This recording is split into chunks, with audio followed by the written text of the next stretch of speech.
하나님 감사합니다. 오늘도 주님 주신 생명의 날에 가장 먼저 하나님 앞에 나아와 하루의 시작을 말씀과 기도로 시작합니다. 주님 주신 생명의 시간으로 주님을 즐거워하고 주님께 영광 올려드리는 삶 살기를 원합니다. 방금 부른 찬송의 가사처럼 내 생명을 드리고 내 손과 발을 드리고 내 입술의 고백으로 나의 재물과 달란트로 나의 시간으로 그렇게 주님 증거하며 주님으로 즐거워하는 삶 살게 하옵소서. 겸손히 주를 섬길 때에 낮아지고 비워지고 복종하게 하는 그 시간들 속에서 괴로움도 생겨날 수 있겠지만 주님 주시는 힘으로 능히 감당하게 하시고 내 말과 행동으로 전도할 수 있음에 내 말의 훈련과 절제에 연습하고 도전하게 하옵소서. 하나님, 오늘 하반기 양육과정이 개강하여 각 주제별로 모임이 시작됩니다. 5명, 6명부터 10명, 20명까지 그렇게 따로 모여서 성도의 교제와 나눔으로 그리고 말씀으로 하나님 앞에서 서로 사귀어가고 거룩함을 위해 힘낼 때에 우리에게 성장과 성숙의 기회를 주시고 함께 성장해가는 기쁨도 허락하여 주옵소서. 삶을 나눌 때에 위로가 있게 하시고 서로 격려하게 하시고 우리가 한 공동체임을 확인하게 하옵소서. 하나님, 미래준비국 자녀를 둔 3, 4, 5 세대들도 오늘 모입니다. 아이를 양육하고 자기 일을 감당해야 하면서도 이 신앙을 지키기 위해 고군분투하는 세대들입니다. 정말 급변하는 사회 문화 속에서 어떻게 신앙을 지키고 믿음으로 자녀를 양육해야 할지 고민하고 갈망하는 주의 백성들이오니 모여서 기도하고 삶의 방향을 점검할 때마다 말씀 앞에서 내 기준을 바로잡을 때마다 은혜와 도전과 또 지혜와 깨달음을 더하여 주옵소서.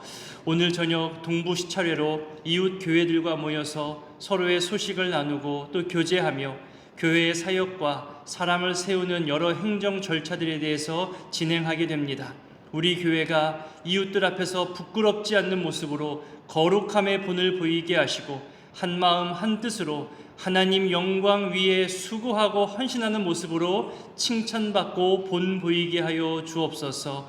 오늘도 이 모양 저 모양 연약함 속에서 치료받고 수술하고 회복을 간구하는 모든 시간과 과정 속에 있는 분들에게 하나님의 손길을 경험하는 놀라운 은혜로 채워 주옵소서. 하나님의 치유의 은혜로 하나님의 치료의 손길을 가까이 경험하는 날 되게 하옵소서. 이 새벽에도 3년의 소망을 가지고 1,000번째 예물로 또 감사 예물로 저마다의 간구와 또 그 마음을 주님 앞에 내어놓사오니 주님 기쁘게 흠향하여 주시고 응답하여 주옵소서. 이제 말씀 앞에 섭니다. 오늘 하루를 감당할 수 있는 말씀을 깨닫게 하시고 또 말씀 속에 계시는 하나님의 사랑과 하나님의 위로 또한 발견하게 하여 주시옵소서. 함께 하실 성령 하나님을 의지하오며 예수님의 이름으로 기도드립니다. 아멘. 오늘 말씀은 빌립보서 2장입니다. 빌립보서 2장은 우리가 너무나 잘 알고 있는 그리고 잘 알아야 하는 중요한 내용들이 있습니다. 먼저 교회의 협력과 일치를 위한 바울의 권면이 나오고 그 다음으로 그리스도의 겸손에 대해서 그리스도의 낮아짐에 대해서 말하면서 예수의 마음을 품으라고 권면합니다. 먼저 1절부터 4절까지를 읽어보겠습니다. 그러므로 그리스도 안에 무슨 권면이나 사랑의 무슨 위로나 성령의 무슨 교제나 긍휼이나 자비가 있거든 마음을 같이하여 같은 사랑을 가지고 뜻을 합하며 한 마음을 품어 아무 일에든지 다툼이나 허영으로 하지 말고 오직 겸손한 마음으로 각각 자기보다 남을 낮게 여기고 각각 자기 일을 돌볼 뿐더러 또한 각각 다른 사람들의 일을 돌보아 나의 기쁨을 충만하게 하라. 아멘. 1절에서 바울은 교회가 분열을 극복하고 또 분쟁을 피하고 하나 될 수 있는 4가지 방법들과 이유들에 대해서 설명하며 제시하고 있습니다. 그 첫째가 그리스도 안에서 권면하는 것, 그리고 둘째로 사랑의 위로, 셋째로 성령의 교제, 넷째로 긍휼과 자비를 말합니다. 한 절 안에서 여러 가지 단어가 나오죠. 단어 설명이 좀 있을 것 같습니다. 첫 번째로 말하는 이 권면은 이 원어를 해석해 보니까 이런 거더라고요. 내 곁으로 부른다, 가까이 부른다, 내 곁에 서게 한다, 이런 뜻을 가지고 있습니다. 성경에서는 이것이 어떤 권고나 훈계, 위로로 표현되어질 때도 사용되는 단어인데요. 내 곁에 서서 같은 시선을 맞춘다고 한번 상상해 보세요. 내가 여기서 바라보는 것이 그쪽에서는 안 보일 수 있잖아요. 반대편에 있으면 더더욱 내가 보는 것과 다른 것을 바라볼 수 있는 겁니다. 같은 이에 같은 말이 될 수가 없죠. 내가 먼저 상대방의 시선에 서서 그가 바라보는 것이 무엇인지 확인해 볼 수 있어야 되고, 또 상대방을 이끌어 내 곁에 가까이 서게 해서 내가 바라보는 것을 함께 바라볼 수 있게 하는 것, 이것을 권면이라 생각한다면 결국 우리 모두는 예수 그리스도 곁에 가까이 서는 것을 말할 수 있는 거죠. 주와 함께 동행하는 것, 주의 말씀에 함께 빠지는 것, 주님을 멀리 떠나지 않고 늘 주님의 시선과 마음을 느끼기 위해 애쓰는 것, 이것을 권면이라 할 수 있는 겁니다. 우리가 이거 부탁해, 이거 권면할게 하면서 억지로 내 것을 강요할 수 없는 거예요. 말은 부탁이지만 실제적으로 하라는 얘기잖아요. 아닌 거예요. 권면은 예수 그리스도 곁에 가까이 오게 하는 것, 그래서 그가 보고 스스로 함께 움직이도록 돕는 거죠. 올바른 것을 보게 하고 나아갈 방향을 보게 하면 그 다음부터는 그 사람의 몫으로 또 그 사람이 자원하여 참여할 겁니다. 그런데 내가 바라는 것, 내가 본 것을 상대방이 보기도 전에, 상대방이 알지도 못한 채 이거 해야 돼, 저거 해야 돼, 부탁해, 그렇게 억지로 강요를 할 수 있는 것은 자칫 권면이 아니라 명령이나 강요가 될 수 있는 거예요. 교회 안에서 늘 조심해야 될 게 그것들이죠. 특히 청년들을 향해서, 젊은 일꾼들을 향해서 내가 해보니까 이렇게 하는 게 맞아 하면서 말은 부탁인데 그들 입장에서는 강요가 될 수 있다는 거예요. 늘 조심해야 될 부분인 거죠. 교회가 하나 되기 위해서는 같은 곳을 바라보는 것, 같은 위치에 서보는 것이 중요합니다. 같은 경험을 많이 해보면서 다양한 시각이 있음에도 한 곳을 바라볼 수 있다는 것을 같이 경험하는 것, 이 권면이 그리스도 안에서 말씀의 교훈으로 하나의 시선이 된다고 말하는 거예요. 그러니까 무언가를 말하고 제시할 때 같이 바라볼 수 있는 거예요. 같은 마음으로 이해하는 거죠. 근데 무언가를 이야기할 때, 무언가를 바라볼 때 전혀 다른 것을 바라보고 다르게 해석하면은 그게 한 마음 한 뜻이 되기 어려운 거죠. 공통된 경험이 많아질수록 그것이 훨씬 더 유익이 됩니다. 두 번째로 말하는 위로는 부드러운 격려, 용기를 뜻하는 겁니다. 말 그대로 상대방을 진정으로 위하는 사랑의 기초에서 위로하는 거예요. 말로만이 아니라 그 사람의 입장이 되어보는 거죠. 그것이 위로입니다. 세 번째로 말하는 교제는 설명이 필요 없죠. 친밀함입니다. 천국 백성된 우리 하나님 나라 백성, 이 공동체 안에서 누릴 수 있는 성도 간의 거룩한 교제, 이 친밀함이 교회의 하나됨을 이루며 수많은 분열을 막을 수 있다는 겁니다. 네 번째로 말하는 이 긍휼과 자비는 애정 또는 친절, 온유함으로 말할 수 있겠습니다. 불쌍히 여기는 마음도 포함할 수 있죠. 하나님께서 우리 사람들에게 보이시는 그 긍휼과 자비, 그 따뜻한 사랑을 성도들 간에 또 서로를 향해 내어 보일 때 분열과 분쟁과 오해가 아닌 하나된 일치를 이룰 수 있다고 바울은 이렇게 설명하고 있는 겁니다. 이 네 가지가 말은 쉽게 할 수 있겠지만 이것을 내 마음과 정성과 힘을 다해서 내 삶 속에서 지켜나가는 것은 그렇게 말처럼 쉬운 것은 아닙니다.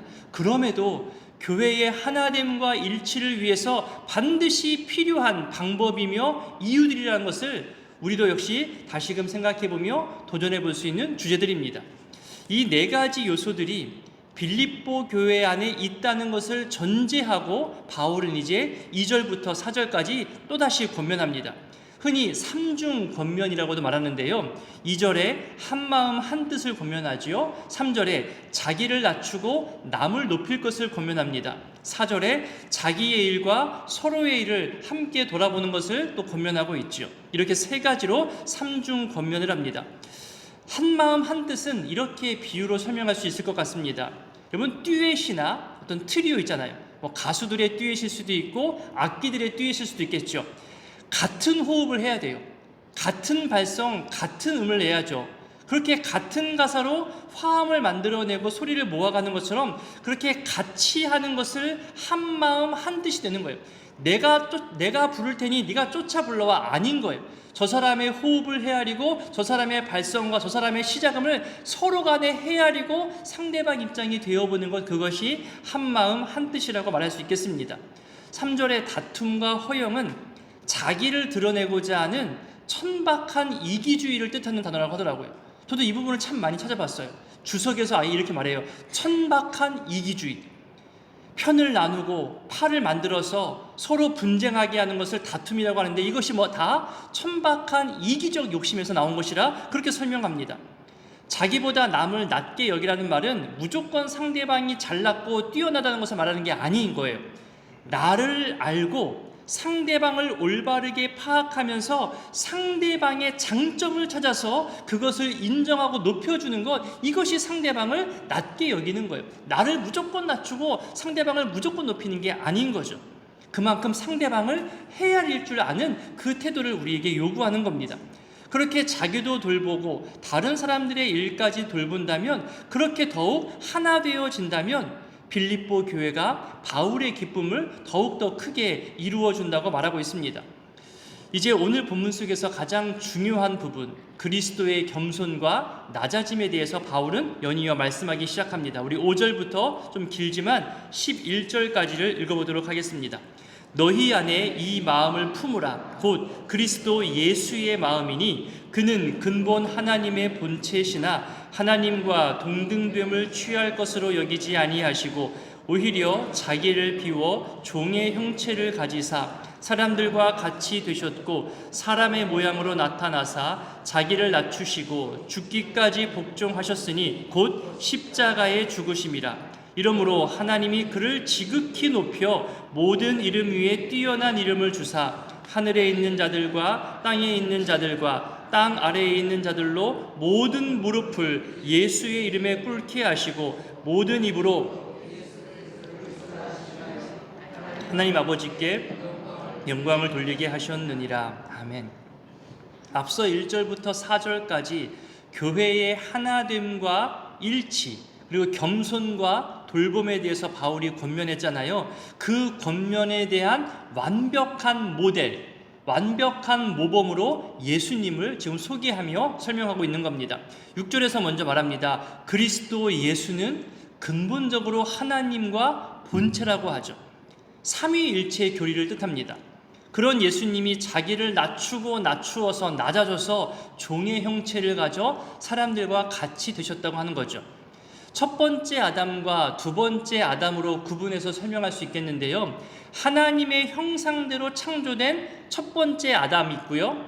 둘째 아담은 예수 그리스도를 말하잖아요. 형상이 아니라 본체라는 거예요. 그러니까 첫 번째 아담은 하나님의 피조물로 창조되었는데도 하나님과 동등되려고 했던 교만한 모습을 보였죠. 죄성을 보였습니다. 하지만 둘째 아담인 예수님은 하나님과 동등된 본체이면서 동시에 그것을 거부하고 자기를 비우고 낮추어서 종의 자리, 사람의 모습으로 낮아지셨던 거예요. 그러니까 첫 번째는 높아지려고 했던 거고, 두 번째 아담인 예수님은 낮아져서 우리와 함께 하신 거죠. 결국 십자가를 지셨습니다. 이 모든 것을 복종이라고 표현하죠. 자기를 낮추시고 죽기까지 하는 하나님에 대한 복종. 그렇게 복종으로 낮아지고 비우고 죽기까지 한 그 예수 그리스도를 9절부터 보면 하나님께서 지극히 높이십니다. 사람들을 위해 대신 죽으신 그 예수님을 그 죽음의 자리에 그냥 내버려 두지 아니시고 모든 이름 위에 뛰어난 이름, 모든 무릎을 꿇게 하는 그렇게 예수를 지극히 높이셨습니다. 여기서 주의해야 할 것이 있어요. 그리스도의 낮아지심, 그리스도의 겸손의 결과가 하나님의 높이신 것이지 높아지기 위한 목적으로 자신을 낮추시고 겸손케 하신 것이 아니라는 거예요. 의미가 달라요. 그리고 이것은 예수님을 따라가는 우리 모두의 순종과 겸손의 결과라는 것도 알려주고 있는 거죠. 지극히 높이셨다는 것은 더 이상 높일 곳이 없을 만큼 가장 높게 높이신 것을 말하는 겁니다. 하나님과 동등된 그 본체를 버리고 사람을 위해, 나를 위해, 우리를 살리시려고 종의 형체를 가지고 낮아지셨는데 하나님께서 그 복종과 겸손을 보시고 다시 원래 자리로, 가장 높은 영광의 자리로 회복시켜 주신 거죠. 여기서도 주의할 것이 예수님이 높아지셨기 때문에 모든 무릎들이 그 앞에서 무릎을 꿇었는데 단순히 높아지셨기 때문이 아니라 원래의 자리, 다시 말해서 모든 것을 지으신 삼위일체 창조주이기 때문에 무릎을 꿇었다는 거예요. 계속해서 하나님과 본체, 하나님과 동등됨을 말하는 삼위일체가 지금 흘러가고 있는 겁니다. 언젠가 이 삼위일체에 대해서도 설교할 수 있을 때가 있겠지만 참 어려운 주제예요. 완벽하게 풀어내기 어렵죠. 삼위일체는 그 말 그대로 본질상 하나인데 세 가지 다른 위격이 있다는 그런 설명인 거잖아요. 인간의 이성으로는 이해할 수 없어요. 이와 유사한 비슷한 잘못된 설명들도 참 많죠. 하지만 성경이 삼위일체를 분명하게 말하고 있기 때문에 우리는 삼위일체 교리를 믿는 겁니다. 대표적으로 말씀하고 소개할 수 있는 것들이 몇 개 있잖아요. 아버지와 아들과 성령의 이름으로 세례를 준다는 이 말씀에서 삼위의 이름이 동등하게 나오잖아요. 또 하나 대표적으로 소개할 수 있는 말씀은 예수님께서 세례 받으실 때의 표현이 나오잖아요. 이는 내 사랑하는 아들이라 말씀하시면서 성령이 비둘기같이 임하시는 것이 나오잖아요. 그러니까 세 위격이 성부, 성자, 성령이 한 공간, 한 장소에 동시에 나타났습니다. 또한 예수님께서 말씀하신 약속에서도 삼위일체가 나타납니다. 아버지께서 보혜사 성령을 예수의 이름으로 보내주시겠다 약속하셨잖아요. 그래서 우리가 또 축도할 때마다 듣잖아요. 주 예수 그리스도의 은혜, 아버지 하나님의 사랑, 성령의 교통하심, 이 삼위일체 하나님을 통하여서 교회가 은혜를 받아 누리는 거죠. 이렇게 삼위일체는 성경의 핵심적인 교리입니다. 한 본질이신 하나님이 세 위격으로 나타내심을 말하고 있는 거죠. 저도 좀 더 쉬운 표현으로 또 설교의 형식을 갖추어서 언젠가 이 삼위일체에 대해서 전할 수 있도록 하겠습니다. 이제 마지막 11절은 모든 입으로 예수 그리스도를 주라 시인한다고 하죠. 예수님을 높이신 목적을 말합니다. 우리 그리스도인들의 최초의 신앙 고백이기도 하죠. 베드로도 고백했잖아요. 주는 그리스도시요. 예수를 주라 고백했습니다.